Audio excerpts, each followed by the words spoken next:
Bom, boa tarde a todos, né? Meu nome é Vitor Labona, sou aluno de iniciação científica aqui no grupo do QIEP, sou aluno do quinto semestre do curso de Engenharia e Computação, sou uma ponta fora do curvo, que talvez o nome aqui é da física. Então, hoje eu vou apresentar para vocês um pouco sobre algoritmos quânticos variacionais, que foi o que eu havia pesquisado mais assim até então.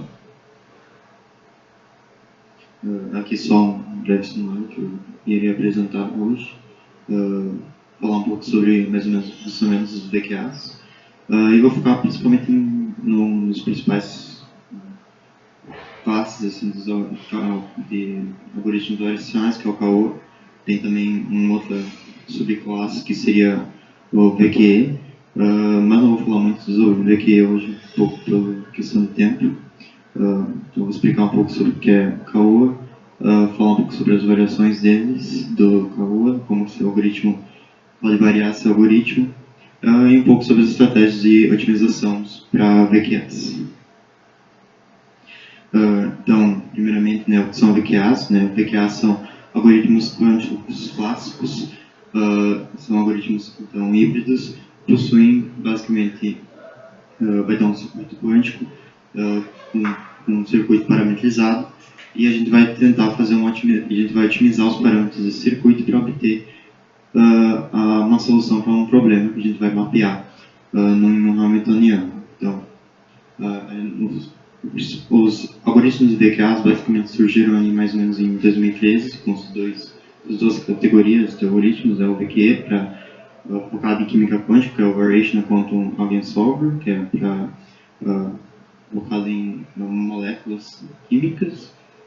Então, aí também tem o CAOA, que é o que eu vou falar hoje, que é focado principalmente para otimização combinatória.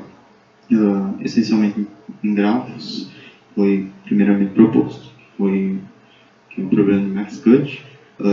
Nós também tem uma classe, um conjunto bem maior assim, de problemas envolvendo análise combinatória que é aplicado a esses algoritmos. Bom, os algoritmos VQAs têm alguns passos principais, né? A gente vai ter uma função objetiva que vai codificar o nosso problema.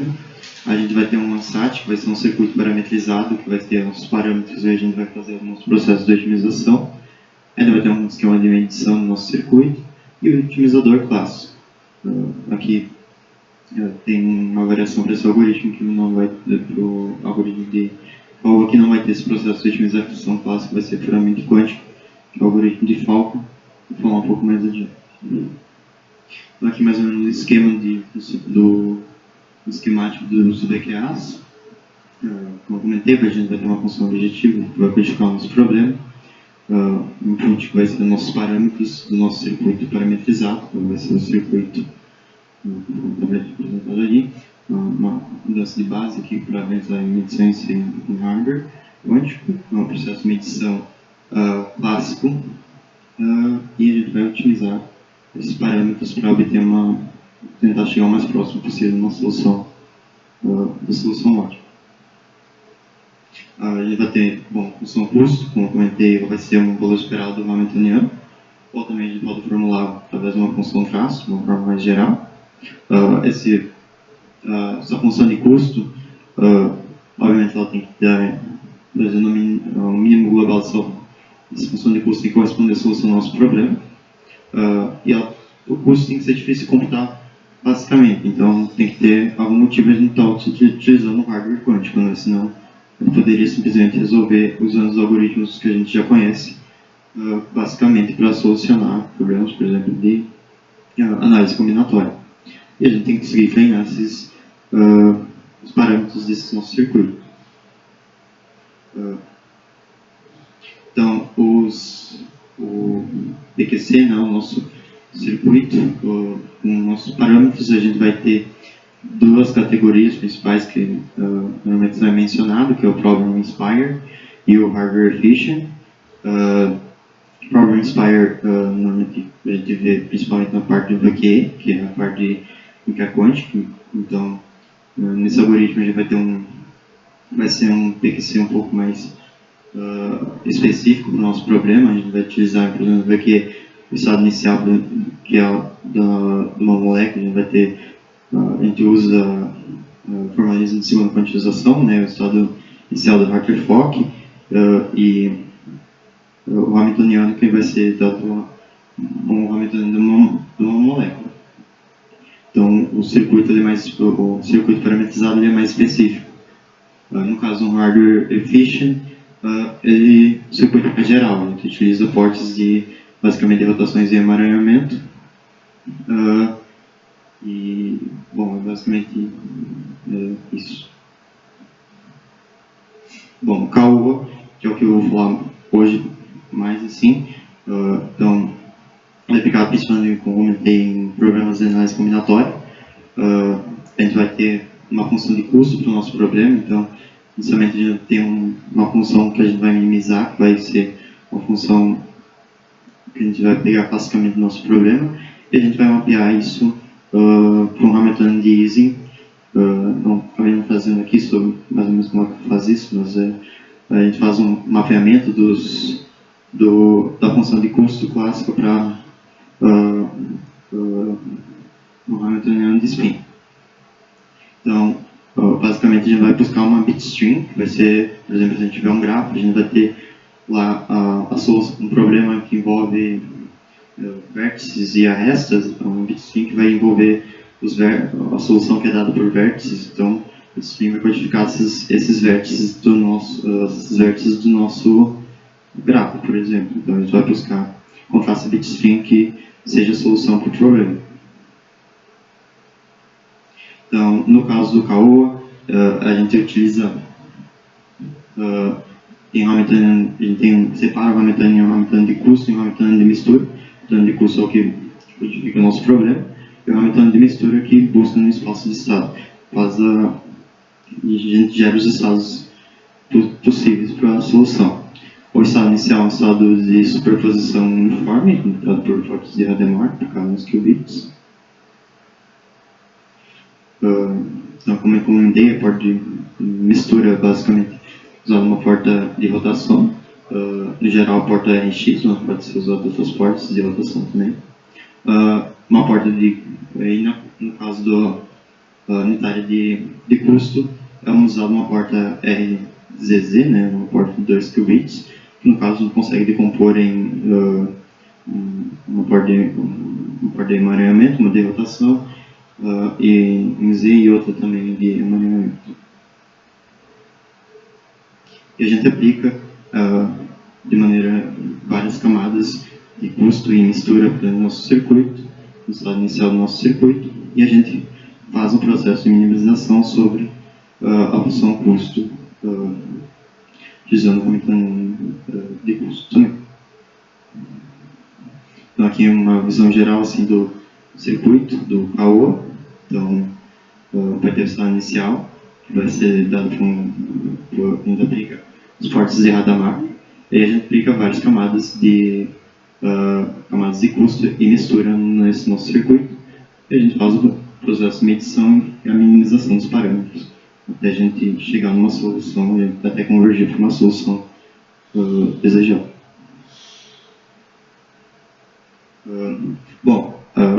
Esse algoritmo básico assim, que a gente tem do CAUA foi o primeiro proposto, mas ao longo dos anos foram propostas várias outras variações para esse circuito mais básico para tentar obter talvez uma solução que vai convergir mais rápido ou vai melhorar a nossa solução. Então, tem várias propostas, eu trouxe só algumas aqui. Uma proposta é a multi-angle, que é basicamente utilizar várias portas vários parâmetros nos nossos circuitos. Então, para cada camada, a gente vai utilizar parâmetros distintos. Então, a gente vai aumentar o número de parâmetros no nosso circuito. A gente, de certa forma, vai poder diminuir a complexidade do nosso circuito também, a gente pode usar menos camadas. A gente vai aumentar a complexidade da otimização do nosso circuito, então vai ser muito mais complexo de fazer a otimização. Uma outra proposta é o adaptativo, que a gente utiliza, a gente seleciona para a camada de mistura, utiliza um pool de operadores de single qubits e multi-qubits, e a gente computa o comutador desses operadores em relação ao Hamiltoniano de custo. E a gente faz isso de modo a maximizar esse gradiente. Então a gente escolhe esses operadores de maneira iterativa. Uma outra proposta é o KO recursivo. Aqui a gente vai tentar diminuir o número de qubits do nosso sistema, o número de variáveis do nosso Hamiltoniano. Como que a gente faz isso? A gente computa as correlações entre pares de qubits, a gente pega e impõe uma restrição nesse nosso problema. Então, a gente pega, computa usa a função de sinal e substitui no Hamiltoniano para diminuir em um parâmetro em uma variável desse nosso Hamiltoniano. Então, se tiver um Hamiltoniano de Ising, por exemplo, para o nosso problema, a gente vai executar o KO para encontrar a solução que maximiza o valor esperado desse Hamiltoniano, computa essas relações para todas as arestas e a gente seleciona o par que obtém a máxima correlação. A gente impõe essa restrição no nosso Hamiltoniano e a gente faz isso iterativamente até diminuir o número de qubits para um valor específico. Normalmente não muito pequeno, mas também a gente não tenta diminuir um número razoável. E a gente segue isso até conseguir chegar no problema que a gente consegue computar classicamente de uma maneira um pouco mais viável. A gente computa classicamente esse problema conforme a gente diminui o Hamiltoniano e a gente reconstrói nosso problema usando essas mesmas restrições.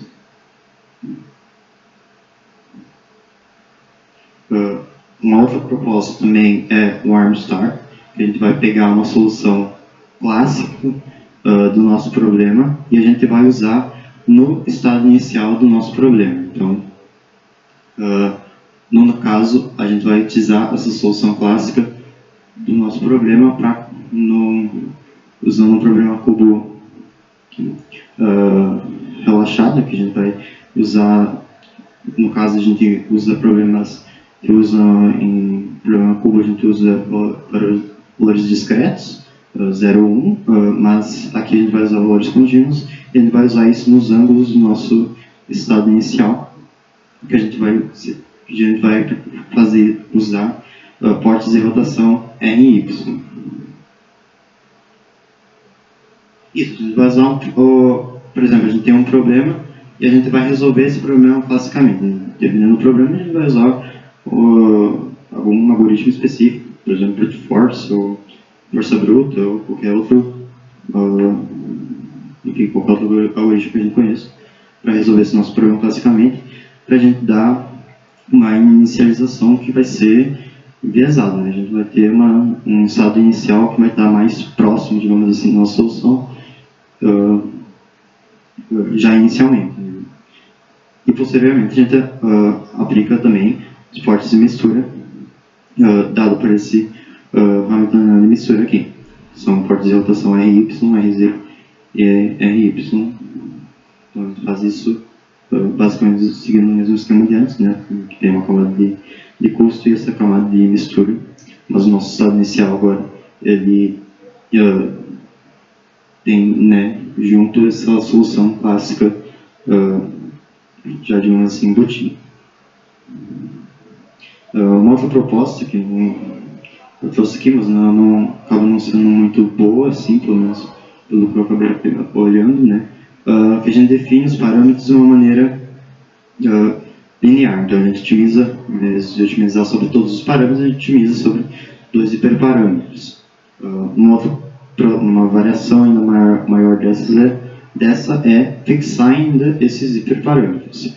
No caso, nessa proposta aqui, pelo que eu vi normalmente acaba não convergindo muito bem para a solução exata do problema. E aqui o Falcon, que é o algoritmo que no caso ele não utiliza um processo externo clássico para fazer a otimização. Então, a gente vai computar, a gente vai ter um Hamiltoniano que vai ser dado para uma Hamiltoniano no tempo, dado para no caso, composto pelo Hamiltoniano de custo e um Hamiltoniano chamado de driver, mas ele exerce o mesmo papel do Hamiltoniano de mistura, né? Para o espaço de estados. No caso, a gente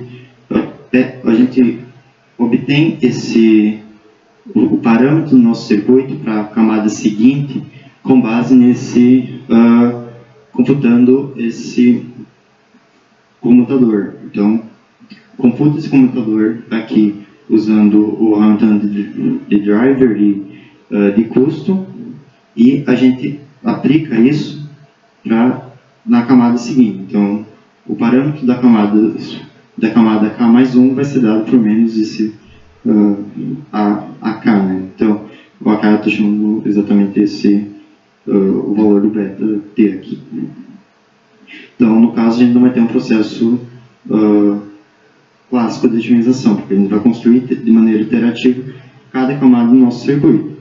Então, a gente prepara inicialmente o nosso estado, avalia esse comutador e o valor gerado, né, com esse comutador, e a gente utiliza esses parâmetros, a gente usa os parâmetros da próxima camada com base nesse comutador. Então, a gente vai construir cada camada de maneira iterativa e no final a gente vai ter uma solução que vai ser dada de uma maneira aproximada para a solução ótima do nosso problema, sem ter, no caso, sem ter usado um otimizador clássico. No caso, os métodos de otimização. No caso, para a otimização de circuitos, né, a gente tem que fazer um processo de otimização clássico, um processo puramente quântico. Tem duas variações disso, dois métodos principais, que é usando o método com gradiente e sem gradiente. A gente tem processo que a gente vai dizer que é short adaptive, mas nesse caso, nesses algoritmos, a gente utiliza gradiente. Então, os principais, eles utilizam de maneira iterativa o número de shots do nosso circuito para computar para fazer a otimização. Então, para cada camada para cada iteração a gente acaba usando um número diferente de shots. E a gente tem métodos heurísticos e meta-heurísticos. Então, métodos heurísticos de otimização a gente utiliza aplicados problemas mais específicos. E os meta-heurísticos, normalmente baseados em problemas esperados na natureza, e são aplicados para uma maneira um pouco mais geral. Então, no geral, a gente precisa computar o gradiente do nosso circuito. Então, como a gente pode fazer isso? Trabalhando com simulação, principalmente em código como, por exemplo, PNLane, que é o principal código utilizado se tratando de VQA. A principal biblioteca utilizada quando se trata de VQA, a gente pode utilizar backpropagation, que a gente aplica a regra da cadeia padrão que a gente já conhece de redes neurais clássicas. Mas quando a gente está trabalhando com hardware, a gente precisa utilizar algum outro algoritmo que a gente consiga computar o gradiente de maneira efetiva. Então, a principal regra utilizada é a regra de parameter shift rule, a regra de deslocamento. A gente avalia o gradiente usando uma variação dos parâmetros aqui especificamente π sub 2. então, as duas avaliações desse nosso circuito para obter o nosso gradiente. O outro método utilizado é o teste de Hadamard, que é um teste mais direto, que é uma forma mais direta de fazer o cálculo, mas ele é um pouco mais complicado de fazer em os computadores atualmente, então não é muito utilizado. O principal utilizado é o regra de deslocamento. No caso do teste de Hadamard, a gente computa separadamente a parte real e a parte imaginária no circuito, utilizando um qubit auxiliar. Então, a gente tem dois circuitos que vai computar a parte real e a parte imaginária desse nosso gradiente. Então, um pouco mais, aumenta a profundidade nesse nosso circuito para fazer esse cálculo, então normalmente não é muito utilizado, embora alguns poucos artigos exploram isso. No caso dos métodos de otimização baseados em gradiente, a gente tem gradiente descendente estocástico. Aqui, gradiente descendente a gente utiliza um batch completo, né, todos os dados das medições, e o gradiente descendente estocástico a gente utiliza um subconjunto desses choques. Pode utilizar também um momento, que é uma variação, no caso aplicado para o gradiente descendente estocástico, que a gente utiliza uma velocidade acumulada para suavizar as oscilações. A gente tem, no caso, ele é baseado exatamente na física clássica, física newtoniana, então a gente tem a ideia é basicamente exatamente conforme, no caso do momento, então a gente acelera em direções decididas que são mais consistentes. A gente tem o Nesterov, que é uma variação do momento, só que a gente avalia o gradiente um passo posterior, então um passo anterior, perdão, a gente antecipa um passo. O RMS próprio, que a gente faz uma normalização dos parâmetros que a gente está utilizando os parâmetros que tem no nosso gradiente, e o Adam, que é uma combinação de momento com o RMS próprio. No caso, o Adam é o mais utilizado em geral na literatura. No caso aqui, eu só trouxe alguns outros métodos para fazer essa otimização que eu comentei sobre os métodos heurísticos. Aí tem alguns métodos, assim, não é muito explorados, normalmente é utilizado Adam, RMS próprio, mas aqui algumas formas de otimização. Alguns poucos artigos exploraram recentemente, que tem o algoritmo genético, baseado no processo evolutivo. A gente tem recrutamento simulado, baseado em termodinâmica. A gente tem um algoritmo bastante antigo, mas não foi muito explorado também, que é o clone de formigas, que é baseado no comportamento de formigas, né, em colônias, que eles normalmente vão seguir caminhos menores possíveis nesse clone para realizar deslocamentos, por exemplo. E a otimização assistida por machine learning, onde a gente utiliza, por exemplo, redes neurais para poder realizar processos de otimização. No caso, seria isso da minha parte. Deixo ali para perguntas e comentários sobre isso.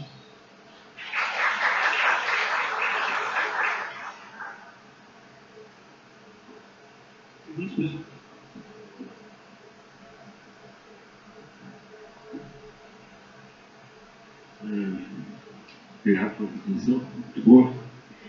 Minha pergunta é,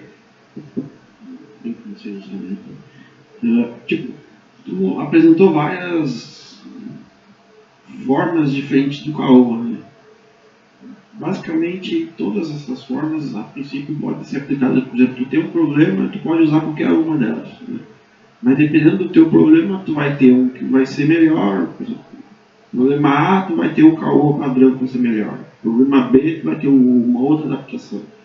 Já existe algum estudo na literatura onde é, por exemplo, feita uma análise de como fazer a escolha de qual usar? Pelo que eu lembro, tem, mas eu só vi um especificamente, que Mas eu não olhei muito a fundo como é que eles fizeram isso exatamente, mas acredito que eles aplicaram especificamente para um problema específico e tentaram ter para diferentes classes de problemas, tentaram aplicar os diferentes algoritmos para tentar obter qual que vai ter uma melhor solução, mas não sei exatamente se tem algum outro artigo que já explora isso, mas até hoje eu acho que eu só vi um especificamente.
Só uma pergunta, olha, assim, que eu não mexi com esse algoritmo. Eu vi que eu acho bom também. Eu não conhecia toda essa variedade. Daí, ele sempre é aplicado para esse tipo de problema que tu pode escrever uma questão binária, né? Um valor A ou B, ou tem uma aplicação um pouco mais aberta. Normalmente, no caso do call especificamente, é aplicado especificamente para problemas de análise combinatória. Então, a gente vai normalmente fazer um mapeamento para uma solução que vai ser dada, por exemplo, com uma bitstream. Então, no geral, acho que só as aplicações assim. Eu vi já ele mais ou menos um seminário onde fizeram uma aplicação sobre uma questão bancária. Então, com uma wallet, uma carteira digital e esse tipo de investimento, mas realmente estava com essa dúvida. Porque tem uma estrutura muito interessante que eu estava comentando com ele agora. Dá para aproveitar bem e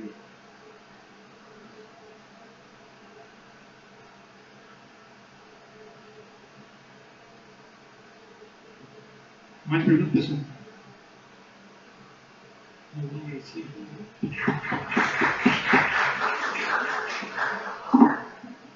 Muito obrigado pela participação de vocês. Hoje tem mais. Seria legal se a gente conseguisse tirar uma foto e depois falar sobre o churrasco. Deixa eu ver agora sim. Mais de 4. Tá.